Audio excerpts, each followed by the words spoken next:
Non. En tout cas, quand on m'a annoncé votre arrivée, j'ai préféré mettre par écrit ce que je devais faire. Le parti a été créé. Le PPACI. Et dans ce parti-là, beaucoup d'entre vous, beaucoup d'entre nous, dont moi-même, ne se sont pas inscrits.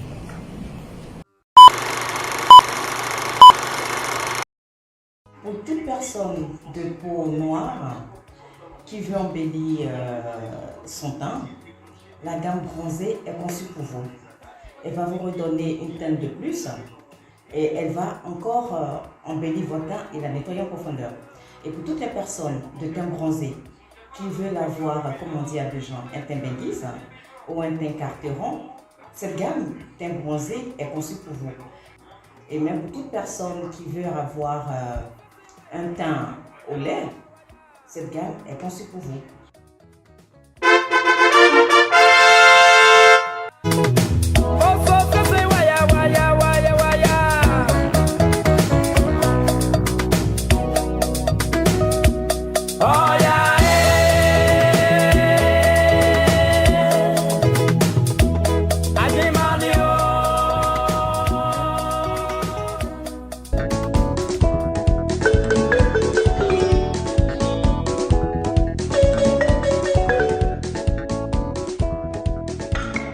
Bompé, tcha tcha tcha.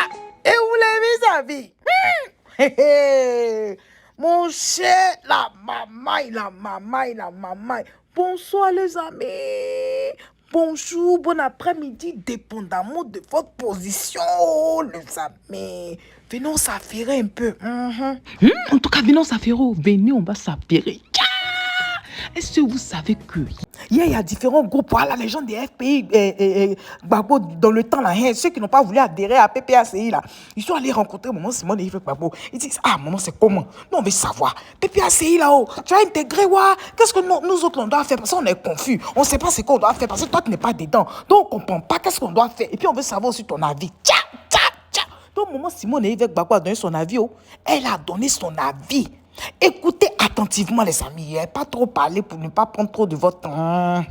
Je vous laisse écouter Maman Simone et Yves Gbagbo, juste la partie là, voilà, juste la partie où elle a répondu. Et puis on se parle juste à la fin. À tout à l'heure les amis, bye bye. Pour vous dire qu'ils se mettent à votre disposition. Non. En tout cas, quand on m'a annoncé votre arrivée, j'ai préféré mettre par écrit ce que je devais faire.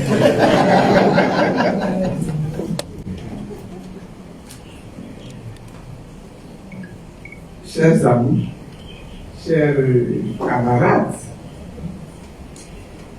je voudrais d'abord vous saluer. Je voudrais vous saluer, vous tous, qui avez accepté de venir cet après-midi ici, chez moi. On m'a dit que vous veniez dans le but d'échanger avec moi sur des questions qui nous intéressent tous. Parce que ce sont des questions qui concernent l'avenir de notre nation. Voilà ce qu'on m'a dit. Donc vous comprenez que j'ai éprouvé des besoins très prudents de prendre ma feuille, mon bic et d'écrire ce que je vais vous dire. Mais bon, je voudrais d'abord vous remercier. Vous remercier d'avoir fait tous ces déplacements-là. Il y en a qui sont venus de l'intérieur du pays, et ils sont nombreux. Ceux de membres l'ont écrit. Vraiment, merci d'avoir fait le déplacement. Je sais que vous aviez beaucoup d'occupations. Je sais que le chemin est long et quelquefois même le voyage est difficile à accomplir. Mais en dépit de ces problèmes-là, vous êtes venus. Ça manifeste de l'estime que vous me portez. Et je voudrais vraiment vous remercier pour cela. Ça montre aussi toute la considération que vous m'accordez. Et dans une certaine mesure, même je pourrais dire que vous comptez sur moi dans une certaine mesure pour avancer n'est-ce pas, dans ce programme-là de la construction du devenir de la Côte d'Ivoire.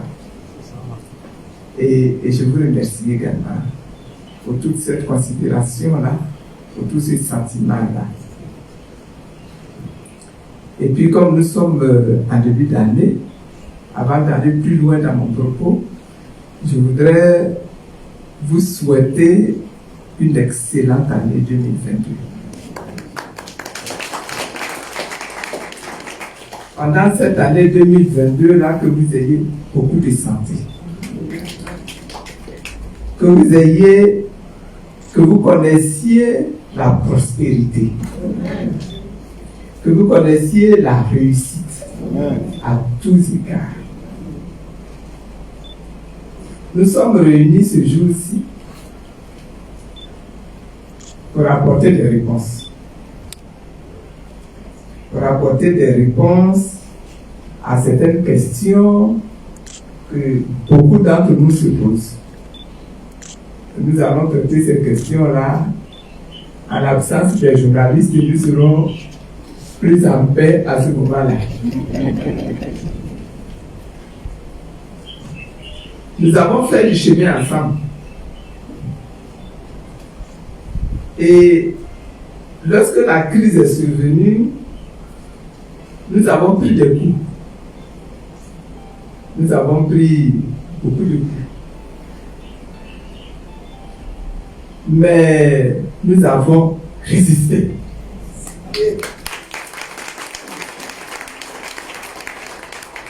Nous avons résisté.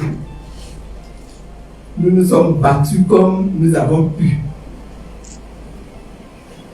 Et cela nous a permis, dans le contexte d'une adversité quelquefois même farouche, ça nous a permis d'obtenir quelques victoires. Et une des victoires majeures que nous avons enregistrées, ça a été la libération et le retour du président Laurent Gbagbo à Côte d'Ivoire.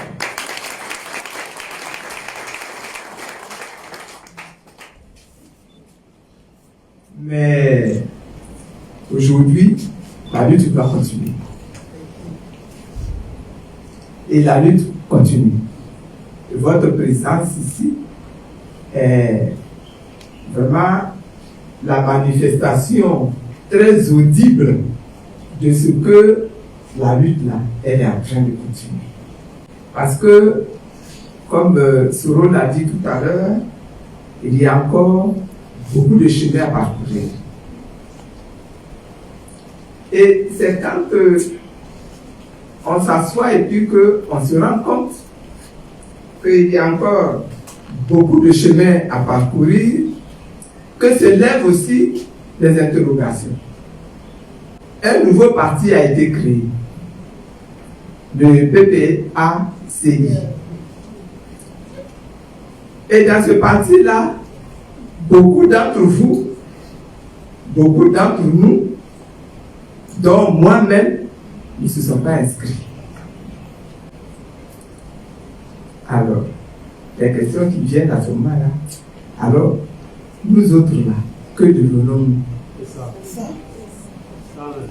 Quelle solution proposons-nous en ce qui me concerne particulièrement?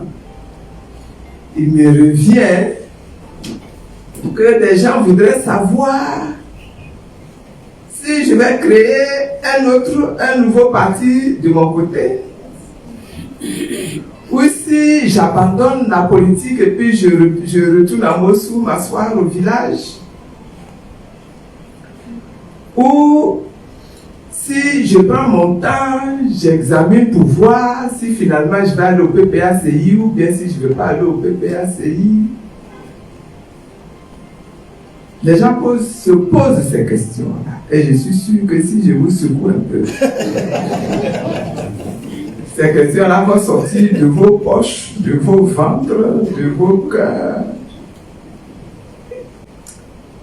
Ceux qui me suivent régulièrement, qui examine mes différentes interventions, même s'il n'y en a pas beaucoup. Est-ce prêt?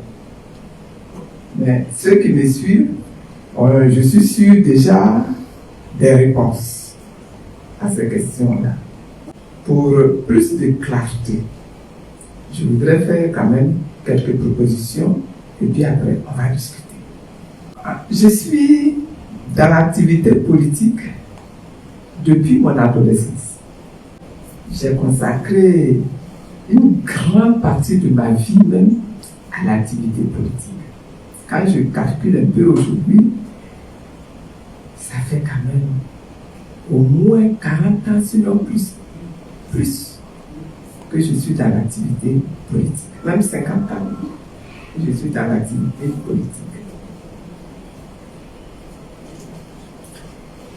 Et donc, étant donné que j'ai consacré une grande partie de ma vie à l'activité politique, je ne compte pas abandonner maintenant.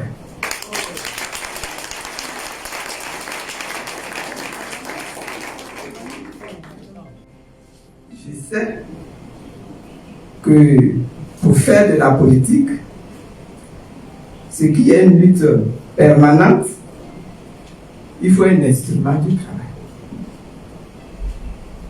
Il faut un instrument de lutte. Et c'est la raison pour laquelle vous allez voir que dans les pays, il existe des partis politiques, des mouvements politiques, des associations ou des comités à vocation politique ou d'autres formes d'organisation qui ont toutes pour but de mener des luttes sur le plan politique. Moi, je peux vous dire que actuellement, là, pour mener la lutte, pour continuer mon activité, là, pour continuer les actions politiques que j'ai l'habitude de mener, j'ai choisi de travailler à travers un mouvement que nous avons dénommé le mouvement des générations capables. Le mouvement des générations capables. On va en parler tout à l'heure. Qu'est-ce que le mouvement des générations capables? C'est un mouvement politique, un mouvement citoyen. Le mot citoyen trouble quelquefois mes frères et mes compatriotes.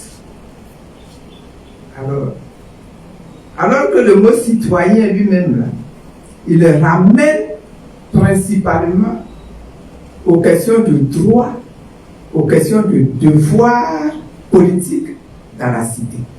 Donc c'est un mouvement citoyen.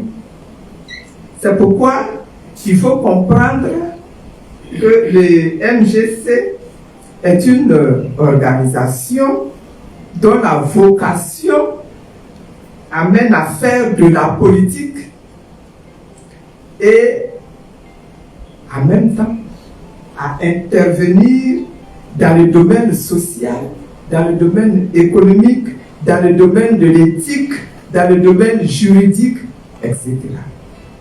C'est donc un mouvement qui a une base très large. Bien évidemment.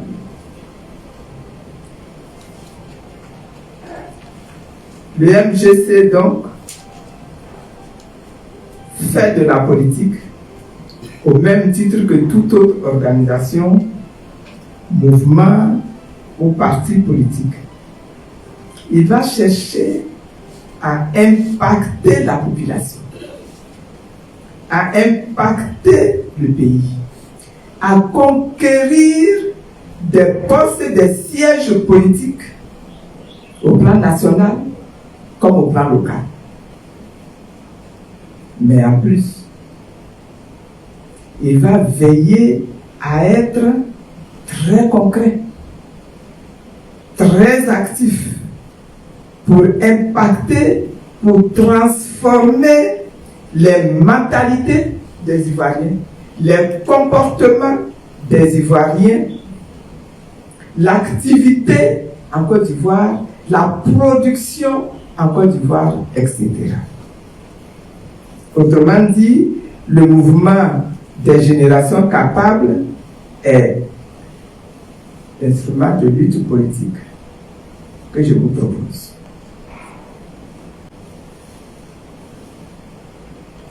C'est cet instrument-là, principalement, qui sera utilisé pour promouvoir les valeurs qui, selon moi, sont nécessaires à la transformation des mentalités en vue de l'éclosion d'une Côte d'Ivoire transformée qualitativement. Et oui, pour la suite, rendez-vous sur la page de Maman Simone et Yves Gbagbo, les amis. Sur ce, je vous laisse. Merci et à tout à l'heure. Bye bye.